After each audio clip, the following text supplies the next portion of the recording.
Welcome to Disha kitchen. இன்றைக்கி நம்ம சேனலில் இன்றைக்கி மதிய சாப்பாடு என்னென்னு பார்க்கலாங்களா. இன்றைக்கி கார்த்திகை விரதம் அப்படிங்கிறதுனால சாம்பார் தான்.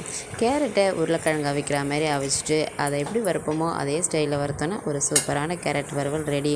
அடுத்து கீரை மசிச்சுட்டு அதனோட கொஞ்சோண்டு தேங்காய் துருவல் மட்டும் சேர்த்துருக்கேங்க. அப்புறம் சாம்பார் பாருங்கள், கேரட்டு உருளைக்கிழங்கு மாதிரியே வறுத்து எடுத்துட்டேன் பார்த்தீங்களா. சரிங்க, இப்போ தான் நம்ம சேனலை முதல் முறையாக பார்க்குறீங்க அப்படின்னா சப்ஸ்கிரைப் பண்ணிவிட்டு பெல் பட்டனை கிளிக் பண்ணிக்கோங்க. பாருங்கள், சுட சுட சாதம் ரெடி ஆகிடுச்சு. அடுத்தது என்னென்னு பார்க்கலாங்களா. வழக்கம் போல் உப்பு மாங்காய் தான். உப்பு மாங்காய் பிள்ளைங்க பள்ளியிலேருந்து வந்த உடனே கேட்பாங்க, அம்மா மாங்காய் அரிஞ்சு போட்டிருக்கியா அப்படின்னு. அதனால் அரிஞ்சு போட்டுட்டேன். அடுத்தது உருளைக்கிழங்கு அவிக்கிற மாதிரி அவிச்சிட்டு ஒரு கேரட் வறுத்து வச்சுருக்கேன். பாருங்கள், ரொம்பவே டேஸ்ட்டாக இருக்கும். வீட்டில் செஞ்சு பாருங்கள். உங்களுக்கு பிடிக்குதா என்னன்னு நீங்கள் தான் சொல்லணும். அடுத்தது என்ன சமையல்னு பார்க்கலாங்களா. இதை அப்படியே எடுத்து நமக்கு எண்ணெயில் வச்சுட்டு அடுத்தது என்ன வத்தலுங்க. என்ன தான் தொட்டுக்க செஞ்சாலும் வத்தல் இருந்தால்தான் அங்கே சாப்பாடு முழுமையடையும் பிள்ளைங்களுக்கு.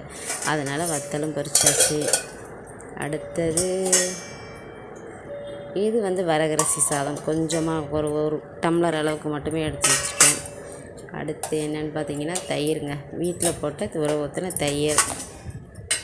அடுத்தது கீரை, முளைக்கீரை தான். முளைக்கீரையை நல்லா வேக வச்சுட்டு அதை அப்படியே ஒரு கடையை கடைஞ்சி தாளித்து விட்டு கொஞ்சம் தேங்காய் துருவல் மேலே போட்டோன்னா சூப்பராக சுவையான கீரை ரெடி. அடுத்தது வழக்கம் போல் சாம்பார் தான்.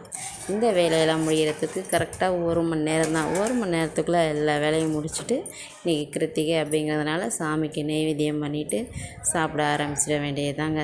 சரிங்க, உங்கள் வேலையெல்லாம் முடிச்சிட்டிங்களா? என்ன பண்ணுறீங்கன்னு சொல்லுங்கள். வேலையெல்லாம் முடிச்சுட்டு நேரம் இருந்தால் வீடியோ பாருங்கள்.